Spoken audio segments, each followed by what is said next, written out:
We're back at Spartan Stadium, and we're watching Jeff Matovich, number 12, and Guy Cooper, number 7, the Suzuki teammate. But note behind them, number 16, Doug Henry, who turned in such an impressive charge earlier this evening in the heat race to make this main event, and now says, don't like seeing Suzuki's in front of me. The Honda rider gasses it up. He's alongside Cooper, who kind of doing it Saturday night short track style, all crossed up, turning right rather than left, but nonetheless, skidding that back end around. He makes one pass and now looks inside for the move on Matovich, and definitely the man on the charge is Doug Henry. Oh, the impressive move was cutting back to the inside there. Look at this. There was a, and there was another impressive move. He managed to go down with style and grace, and he did that flat track style. Exactly. It was turning left that time and just lost the rear end. She skidded right on around, and he ends up facing the wrong direction. You suppose he's in the wrong sport? Maybe he ought to be out there with Parker and the other dirt trackers. Well, you'll be seeing them, of course, after the Supercross Series concludes here on ESPN. You won't see Jeremy McGrath anymore. He'll be off to the National Championship Wars. And here's a guy we haven't seen nearly as much of as we expected this year, Damon Bradshaw, struggling back in the field, battling once again with Brian Swink. Go figure. 1992, the guy captured 9 checkered flags. He's won 2 times this year, but he has not been a threat, a real threat all season long. What happens to a rider between a great season like he had just 1 year ago and really the disaster that he's into this year? Well, when the championship slipped away, it seemed the motivation went with it. And, of course, there's also that old story that it's easy to go fast and it's hard to go slow. When you're going slow and things aren't working, you work harder than any other time in the business. When it's all dialed in like this, man, he'll tell you these races are easy to win. The bike works, everything's fine. You just go out and ride it around, and you cut record laps every week. Concentration, total concentration. Jeremy McGrath has just ripped the racetracks apart from one end of the country to the other. Right now, the only rider hanging tough with him is Jeff Stanton. And Stanton has been there off and on throughout the year. 3rd place belongs to Matovich. Guy Cooper running in the number 4 slot. Everyone cheering Cooper. They want this guy to win. The word, as I said, has trickled down that might be Cooper's last season. He's never won a Supercross main event, and everyone wants to see it. I think the 3 guys in front of him would not even be disappointed if Cooper would have passed him and take the win. Cooper is that popular and has good speed here this evening.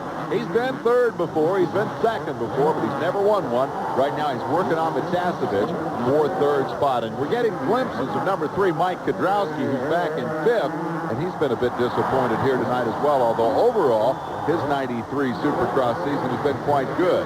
Scored a couple of victories and contended for the championship. I'm reminded while we're watching these 2 riders, we go back a couple of years, and Cooper had an opportunity to win on 2 occasions. They were back-to-back, and guess who took him out both times? Jeff Matovich. I suppose Cooper remembers that. He should, and he should be doing a little bit of damage there, but he's not. He had an opportunity to put the wheels in and do some block passing, but see, he's letting Matovich off the hook. And that's not the way to do it. With a guy like Jeff or any other rider, you have to take control. No more finesse. You got to pull your way through. We'll be back to see if he gets the job done right after this. Who will stand on the podium and spray the champagne in Spartan Stadium tonight? Well, this is for the last podium spot. Number 12, Jeff Matovich, seemingly down on the inside in every turn. And Guy Cooper, number 7, outside in the air, always spectacular, trying to pull out the last podium spot. I'll tell you what, we had a shot of the big number 3, and it was looming rather large in the background of Mike Kudrowski. So if they continue to battle each other, to block each other. See, when they do that, they're not making that much progress. They're not getting anywhere. Matovich blocking, Cooper looking for paces to pass, and the rest of the field is catching them. Ooh, how about Cooper going down to the inside, couldn't quite get there. You, of course, implicitly advocating that Cooper should take Matovich out here. He should. Guy he should. On the other hand. I'm sorry, they're teammates, you know, and he's all over Matovich. He's clearly faster. Matovich should either A, move over, let Cooper by, or B, Cooper should say, I've had enough, and park Matovich. I'll guarantee you this. If the positions were reversed, Cooper would have been parked about 3 laps ago, and Matovich would be the first one to admit it. I'm not about to get in the middle of this discussion. It's okay. Listen, it's okay, Dave, when you've got a Kawasaki behind you to block as much as you can. Keep the guy back there. But when your teammate is there, you're preventing him from moving ahead and capturing one of the positions from the big red machines that are up front. And I promise you, see there, I promise you, Matovich is holding, see, he's holding all of the lines on the inside. He's not giving Cooper any kind of a chance. And Jeff Matovich would be the first to tell you that, hey, I'm out there to win races, so is he. And if he has to park me to get the job done, well, that's what he needs to do, because I would do it to them. And nothing against it, you know, I mean, that's just the way he rides. They're going to both find themselves in trouble from that green Kawasaki. Yes, they are. And that is the problem. They're slowing the pace. And look, here comes Mike Kudrowski. Here comes Damon Bradshaw. So you think you had trouble 2 laps ago? Now you got major problems. Cooper continues to try to find a way by as Bradshaw goes around Kudrowski. Bradshaw would like to have a piece of Matovich. I guarantee you that. Oh, yeah. But he'll try to get up there and catch I promise you that he will be very polite, just like Guy Cooper. Yeah, you bet. Here's Cooper trying again. He's got a good line through that jump this time.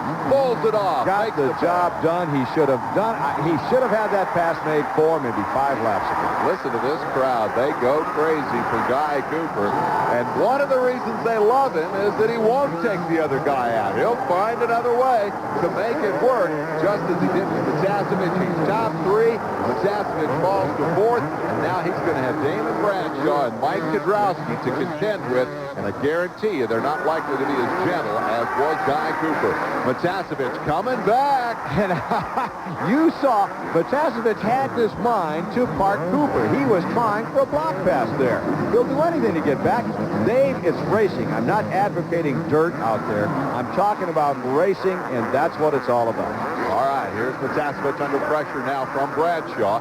These two collided on a couple of occasions last year. Bradshaw tried the move in the same place he saw Cooper do it. Couldn't pull it off. We'll be back to see who's going to finish 4th after this timeout. We're back in Spartan Stadium as the laps wind down for Guy Cooper, Jeff Matovich, Damon Bradshaw, and Mike Kudrowski. All of them racing for 3rd, 4th, 5th, and 6th positions on the racetrack. The tightest battle right now is Bradshaw and Kudrowski. Mike coming alive in the late laps here, seeing the opportunity created by that little chess game between Matovich and Cooper that was ultimately won by Cooper. Up front, of course, is our race leader, McGrath, followed by Stanton and Bradshaw wanting to get up there with him. Laps are winding down. There's not a lot of time left if Bradshaw wants to be a factor. If any of the riders want to be a factor, they have to make a move and make it quickly. And I really don't see that happening right now, with the exception of Guy Cooper, who is putting on some kind of a charge and has been since the drop of the gate. And that is the real reason the fans love this guy. He'll do anything to make a pass, anything to get by the guy in front of him, and he usually does it in spectacular. Oh, and Doug Dubach. Oh. Dubach went end over end. Cooper crashed into him. Todd DeHoop is involved, and so too is Jeff Matovich. A huge pile-up here, triggered by the endo for Doug Dubach. Well, that takes Cooper and Matovich out of the battle for 3rd and 4th. Cooper's back and underway. DeHoop is a little bit shaken. Matovich is on his feet, and we'll have to get another look at that. Wow, when the lappers go tumbling in the middle of the leaders, it means trouble for everybody. It looked like Dubach might have come up a little bit short there and cased that jump. What that means, watch Doug Dubach right there. No, I don't know if he cased it or what he did. I guess he just went over the handlebars. That's all I could see from that angle. He went over the bars, and the rest of them plowing into him. They're all quickly up. Damage is done. Cooper's back out on the racetrack. Matovich headed for the pit, said, I've had enough of this. That's going to be history. Bradshaw, meanwhile, moves up to the number 3 position, so he got a break out of that whole thing. Yeah, indeed. It looked like Bradshaw found the best line through the carnage, although Kudrowski handled it pretty well. He just jumped right over. Cooper is down again. Could be something wrong with the motorcycle, crash damage related, or it might just be Cooper trying too hard. Yeah, Cooper has a history of that. He'll take a crash, try to get back as hard as he can, and he'll come right back and do it again. Jeremy McGrath is your leader. We'll be back to see if he can wrap up another victory here tonight.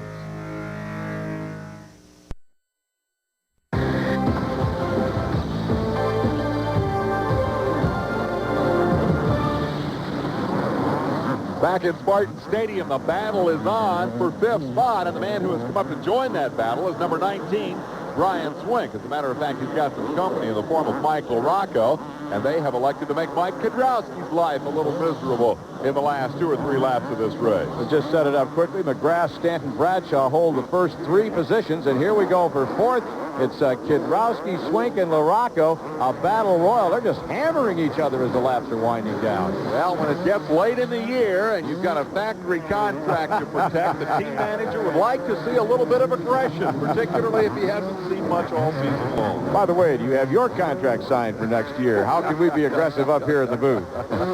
Number 19, Swink, bearing in mind, was the Eastern Region champion, the counterpart on this side of the country of Jeremy McGrath. Jeremy McGrath came here, won everything in sight. Brian Swink's been lucky to get in the top 5. Yeah, there the similarities ended when you said was championships on both of those coasts. Swink has not had a good year. I have to say he's had a disappointing year. 1 second place he's had this year, and he chased McGrath in that one, and was not able to quite get the job done. Looked like he had turned the corner, went nowhere. Here comes Larocco. Wow, what a drive Larocco got to the inside of Swink. He managed to hold it in without sliding out. He takes over now the number 4, number 5 position. Kudrowski 4th, Larocco 5th, drops Swink back to 6th. Well, when you talk about hopes and the outcomes of seasons, you have to think about Larocco, who won the season opener 2 years in a row, and both years struggled. This year, the reason was a broken wrist. Larocco appears to be back in pretty good form here as he tries to score a top 5 finish in this next to last race of the year. And because it is the next to last race of the year, he's comfortable in challenging Mike Kudrowski. Kudrowski in second place in the championship standings does not have a prayer as we watch McGrath on the final lap of winning the title. That was decided 1 week ago, so now it's open season. Whoa! And Kudrowski goes down. Larocco gets a good drive through the inside, manages to avoid the carnage, and he takes over the number 4 position. Kudrowski quickly up. Well, that was quick all the way around. Kudrowski got into the back of Damon Bradshaw, which makes the point that you were making. Whenever it is in the season, go forward. Get around the guy in front of you. The next position up is better in some form, whether it be prize money or contract or whatever. Try to get to this guy. Try to figure out a way to run down this rookie. I'll tell you what, look, there's Jeff Stanton. That's as close right there. That is as close as anyone has been to him all year long. So either he slacked off or Stanton has picked up the pace with just a couple of races to go in the season. I'll bet you tonight's paycheck that he has slacked off and slowed down. He's got the checkered flag in hand. Nobody has ever won 10 in a season. Jeremy McGrath did it here tonight. Larocco got close to Bradshaw at the finish line. The fact that Jeremy's challengers were within sight of him at the checker tonight is entirely a commentary on how thoroughly he has controlled the pace not only of this race but of most of the races this year. Jeremy McGrath has won a record 10th victory in this 1993 season, and listen to the crowd. They were side by side. Jeremy's looking over at Jeff and saying, good race. Jeff really didn't acknowledge that much because he made no obscene gestures. He just got moved right on through. So top 5, McGrath, Stanton, Bradshaw, Larocco, and Brian Swink holding on.